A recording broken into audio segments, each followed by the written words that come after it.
Namo Bhagavate Vasudevaya.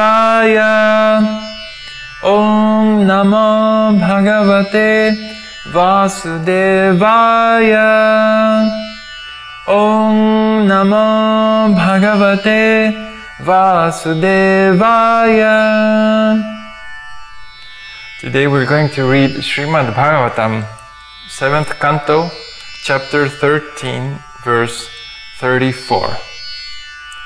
Shoka moha bhaya krodha raga klaibhya shramadayah janmula syurnirnam yahyat spriham pranartayor buddha.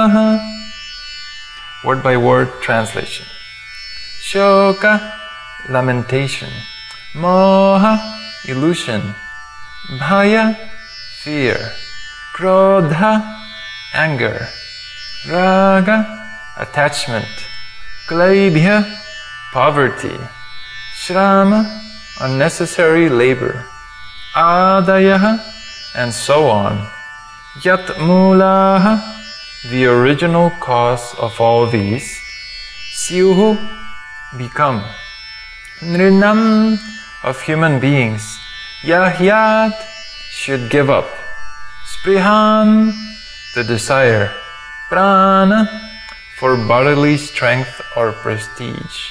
Ardhayoho, and accumulating money. Buddha, an intelligent person. Translation.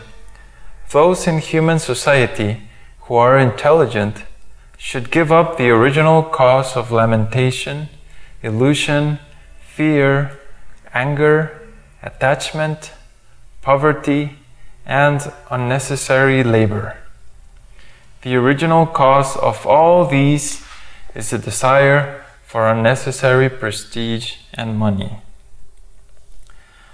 This is in one verse of Srimad Bhagavatam, the description of the problems of Western culture. And that's the first thing Prabhupada mentions in the purport. Here is the difference between Vedic civilization and the modern demoniac civilization. Vedic civilization concerned itself with how to achieve self-realization. And for this purpose, one was recommended to have a small income to maintain the body and soul together.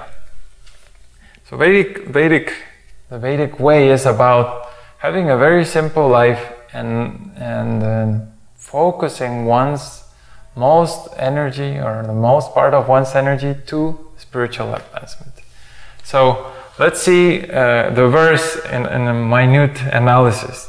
So it says, those who are intelligent should give up the original cause, and it gives several things. The cause of lamentation, the cause of illusion, and the cause is explained as the desire for unnecessary prestige and money. So if we study this, all these things are everyday life for someone who lives according to the Western way of life. For example, the first, lamentation. Lamentation is when somebody wants that, I don't know, I want to have this car that is extremely expensive, but I don't have it, and I can't afford it, and I can't, with the best of my endeavors, I still can't achieve this car that I dream of. So then, lamentation, all day lamenting that, oh, it's because of the government, or because of my father who didn't pay a good education. And so lamentation is caused by the desire for unnecessary prestige and money. Why do I want this extremely expensive car? Was it for any reason at all that's useful, or just to show off with my friends that, oh, look how I have a very modern car, it's very shiny? It's ridiculous, the prices one has to pay for a car, a luxurious car especially. It's like with that amount of money somebody could maintain 10 families in India for their whole life. So it's ridiculous. this is similar to when the original cause of illusion, because in the spirit soul, when it's conditioned in illusion, he thinks, oh, I am this body. So a woman, when she starts to reach 50 years old, she's starting to grow old and she sees wrinkles on her face. Then she starts spending an incredible amount of money for the face lift and this other lift and trying to lift the skin that's falling apart. And again, it's a huge amount of money spent in this unnecessary prestige, because 10 years more and the woman, she's going to look as old as she was. And in fact, I recently, well, here living in Miami, there's lots of old women with those qualities, and they look even worse. And in India, when a woman is old, she looks like naturally old. But here, an old woman looks very ugly because she over endeavors to this keeping the body looking young, and then it just looks so strange. It's so sad. So then another one, fear, anger, attachment. So again, the same thing. What is the cause of fear? The original cause of fear? Unnecessary prestige and money. So we have a desire to be this great person or this great personality. I want to be the president or the best in the team or the CEO of this company or whatever. And because we have this fear that if I don't achieve that position, then I will be unhappy and I won't achieve my dream and all these things. So then a person will, for this unnecessary prestige, be full of fear and, oh, I want this position, but if I don't get it, then, oh, I'm going to lose my reputation. Oh. Or very common also with someone who has money, a lot of money saved. It's like there's always this fear because I have so much money, but I'm going to lose it. And how do I invest it? And somebody's going to steal it from me. It's not going to be safe here. And sometimes the person is even afraid of himself. I put it in the locker. I forgot the combination. So this unnecessary prestige and accumulating too much money is also a cause of fear. The example given in the Srimad Bhagavatam frequently is when the bee is collecting from the flowers to get his honey, and then works very hard and flower and collects honey and more honey, but then the bear comes, or the man who owns that nest, and takes all the honey, and the bee is like, what's all that hard work for? It's the same. Then anger, attachment. So the cause of anger, the cause of attachment, again, we see this every day. For example, attachment in the real estate market. Someone has a debt for a house, and the house is already lost all its value. Now it's valued at half the price what it was bought. But the person is so attached to that prestige that, oh, my house, yes, I own a house, and what will my neighbor think, or my family members? So then they refinance their debt and say, no, instead of 30 years, I'm going to pay 40 years. And they're like just working every single week just to pay that check for a house. Where if you have knowledge, you can easily sell your house, and even with a portion of that, you can build a very simple house and live very happily in a cheap country. You know, this another unnecessary prestige thing is when somebody says, I'm going to live in New York. And oh boy, just to pay for the parking spot, you have to pay $20 10 minutes, or, I mean, it's just ridiculous. Amazingly expensive situations. Or persons who live in Canada who are like, the place is totally horrible because 9 or 11 months of the year it's snowing and it's like always gray, and you have to spend a lot of money just to keep the heating system running, and all these expenses just for the prestige that, oh, I am from this country, or I live in New York and look in the best building of the city. And it's like, it's such a waste of money and resources. And the best one of all here, the cause of poverty. The cause of poverty is a desire for unnecessary prestige and money. And that one is a little tricky. How can I become poor if I desire money or desire unnecessary prestige? Well, we see it all the time also in the West, that someone has already enough money to easily make it for the rest of their life peacefully and simply, but their desire for prestige and then to accumulate more money, then I'm going to start a business, and then they engage in some kind of endeavor to start another corporation and another corporation, and they work really hard, and then, oh, the economy failed, so all my endeavors for starting a business failed also, and now all my money, all my investments, and here we go. So the person could have easily just retired and take it easy in life, invest that time in studying spiritual life for this unnecessary prestige and unnecessary desire for more and more money. Again, falls into the same trap, and then the person is poor. It's like, wow, unlimited.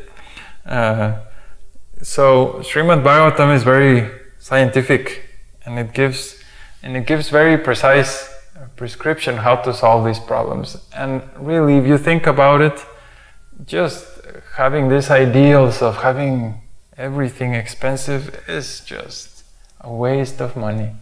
When I went to India and I realized how cheap life is there, I was thinking that, wow, if I just worked for 1 or 2 years in my previous job and saved that money, I could live in India for 10 years.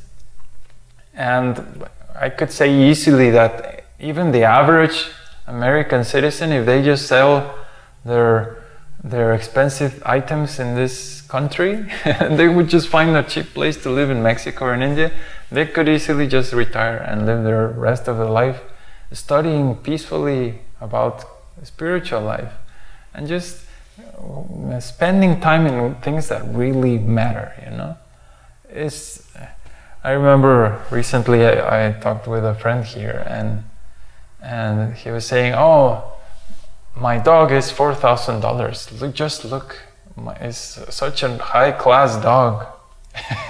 And I was like, wow, this person is a slave of the dog. You know, Prabhupada used to joke that serve God, not dog. Well, this person paid $4,000 to have a dog, and then every single day has to take the dog for a walk 3 times a day. That pretty much is like an hour every day, just spent in taking care of the dog. I mean, I don't have anything against dogs, but $4,000 to buy a dog and then spend all your life being a servant of dog is like, wow. This is not going to help you very much in your spiritual life. And again, removing this, what's the word? Unnecessary desire for prestige and money will simplify your life incredibly. There's no need to have a nice dog so that the neighbor will look at the dog. It's like, please don't do that. The Srimad Bhagavatam continues on the next verse. I'm just going to read the translation. It's a Brahmana who is explaining how he learned many spiritual truths, and he says, the bee and the python are 2 excellent spiritual masters who give us exemplary instructions regarding how to be satisfied by collecting only a little and how to stay in one place and not move. So this kind of lifestyle is what's recommended. A simple life where you endeavor to have some income, but then as soon as you have your basic needs covered and you're like set, you can just forget about all this making money and prestige and all that stuff and just focus on spiritual life, on helping others to increase their spiritual life. And then you will see that you are 10 million times more happy than all your endeavors for material success and gain and power and all these things. It's just totally unnecessary. And this is an extreme example because this man, he realized all these things, and he took the life of a python. He saw a snake and how they live, that they're pretty much sitting all day and then just waiting for their food. And they eat once and they fill their bellies and then they wait weeks. So he saw that and he said, that's interesting. So he had a completely materialistic life, but he renounced that and he said, I'm going to try this python life. And I see the bees, they work so hard, and this python, he's just sitting there. What's this all about? So he took the lifestyle and he was completely satisfied. And the funny thing is, he was even fat. So when another Prahlad Maharaj, another devotee came, he saw him, he said, wow, you're in the middle of nowhere and you're fat. You're supposed to be a renunciant. How is it that you're fat? Please explain. So he was giving all these pieces of knowledge. Many times the material world is compared to an ocean that's like very difficult to cross. You know, you're in the middle of an ocean and it's very difficult to save oneself from that position. Recently also, for example, there was a boat crash and lots of people were trapped inside the boat, and they're like, the lights go out and there's a huge boat and you're like, how do I escape from this thing? The material life has this similar kind of feeling because death is getting closer and closer. Every time you breathe is closer to the end, to leaving the body. And there's this feeling of, oh, what am I going to do? What am I going to do? How am I going to save myself? And if you have the right knowledge, it's like you know the captain and you know exactly the path. There's a little door that you can just go through that and immediately reach the exit. That is the difference. Meanwhile, everyone else is shouting, panic, panic. And they're trying very hard to go the other way where water is coming very strong at them. And they're endeavoring to reach the wrong room where they're not going to be able to exit. But if you have knowledge and you study from the scriptures, you learn from others, from how others live and how the others suffer, you can make tremendous progress. And once you know, oh, it's all about loving God, then why should I waste my time? One interesting thing from this verse 35, is that it says one Sanskrit word, Guru Tamao. And the Guru says spiritual masters and Utamao first class. So he compares the bee and the python to first class spiritual masters. So this is another very important thing or quality of a devotee, that many devotees today, they get almost like very fanatical that he's my guru and then no one else, I don't learn anything from anyone else because he is my guru. And if you don't have a guru, you will never make progress. No, gurus are everywhere. And this is the example from Srimad Bhagavatam. You can learn from the bee, from the python. The devotee who talks about spiritual topics with you, like your god brother, something like that, they many times act as Siksha gurus, instructing gurus, they give guidance. Diksha guru is the one who initiates. And there's another kind of guru which presents spiritual knowledge for the first time, chanting the holy name and like that. I forget the Sanskrit word. But we should take this more open mood that we, of course, we want to have a Diksha guru, someone who initiates us in the lineage, etc., etc. But for spiritual learning, we can learn from the bee, the python, the prostitute, the dog, the brahmana, the kshatriya, from everyone. And that is the Vedic way of learning. So please consider all these things and simplify your life. Why have such a complicated life full of all these unnecessary expenses? It's totally unnecessary. Simple life, simple living, I think. If you have any questions or comments, please visit our website. We have a forum there, thevedicway.org. Thank you. Hare Krishna.